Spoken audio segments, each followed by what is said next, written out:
Assalamualaikum warahmatullahi wabarakatuh. Apa kabar semuanya siswa dan siswi kelas 7? Mudah-mudahan hari ini kita diberikan kesehatan sehingga kita terus bersemangat untuk tetap belajar. Dan kali ini bertemu kembali dengan saya Pak Suparman dalam pembelajaran jarak jauh, yaitu mata pelajaran Bahasa Indonesia.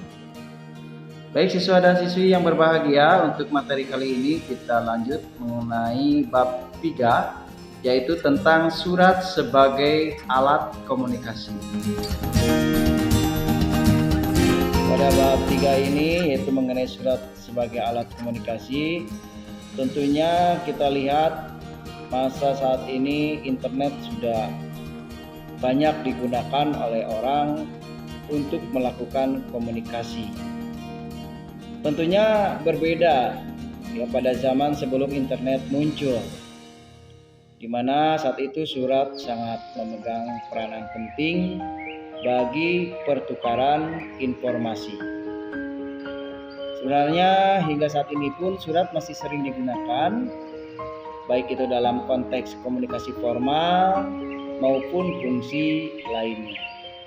Nah, bagaimana kelanjutan materi ini? Silakan kalian simak dan catat materinya. Kita mulai dengan pengertian dari surat. Apa sih yang dimaksud dengan surat? Nah, kalian bisa catat, surat itu adalah sarana komunikasi atau alat berkomunikasi, di mana alat berkomunikasi ini adalah untuk menyampaikan informasi tentang apa saja di situ ya, secara tertulis oleh suatu pihak, baik itu perorangan, kelompok, lembaga atau organisasi ya, kepada pihak lain. Itu tujuannya untuk memberitahukan maksud dari pesan yang dikirim. Nah, inilah pengertian dari surat.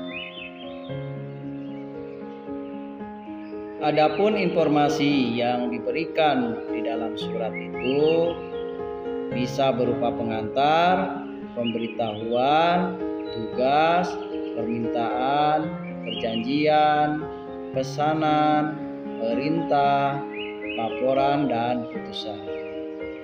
Selain itu juga bisa suratnya ini dapat berisi peringatan, teguran, dan penghargaan.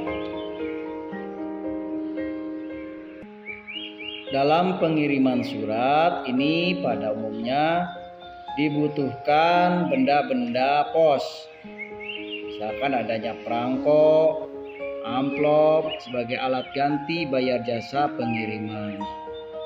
Tentunya semakin jauh tujuan pengiriman surat, maka nilai yang tercantum di dalam perangko itu harus semakin besar juga. Kemudian fungsi surat itu mencakup 5 hal. Apa saja? Pertama, fungsinya itu adalah sebagai sarana pemberitahuan. Kemudian sebagai sarana permintaan. Kemudian sebagai buah pikiran dan gagasan. Kemudian juga sebagai alat bukti tertulis. Kemudian alat pengingat. Kemudian bukti historis dan pedoman kerjasama. Inilah fungsi dari surat.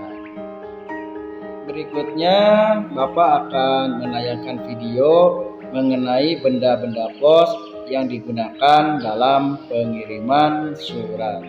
Selamat menyimak.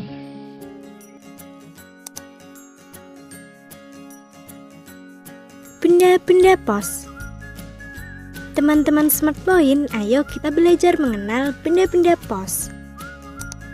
Apa saja yang termasuk benda-benda pos? Yang termasuk benda pos adalah perangko, kartu pos, wesel pos, kotak surat, kendaraan pos, stempel pos. Perangko digunakan sebagai ganti biaya pengiriman. Kartu pos digunakan untuk menulis surat tanpa amplop dan dengan harga yang lebih murah daripada surat. Wesel pos digunakan untuk mengirimkan uang dengan nominal tertentu. Kotak surat digunakan untuk menyimpan surat sementara sebelum surat dikirimkan ke tujuan. Kendaraan pos digunakan untuk mengirimkan surat ataupun paket ke alamat yang dituju. Stempel pos digunakan sebagai tanda pertanggungjawaban kepada kantor pos selama surat belum sampai di tempat tujuan. Sebutkan benda-benda pos yang kamu ketahui. Perangko, kartu pos, wesel pos, kotak surat, kendaraan pos, stempel pos. Nah, itu adalah benda-benda pos. Sampai jumpa lagi teman-teman.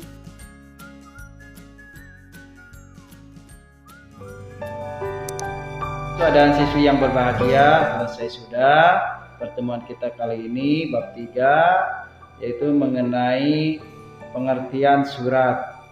Mudah-mudahan apa yang Bapak sampaikan materi kali ini bermanfaat dan tentunya diharapkan kalian bisa memahami lebih dalam. Terima kasih atas perhatiannya. Sampai ketemu lagi.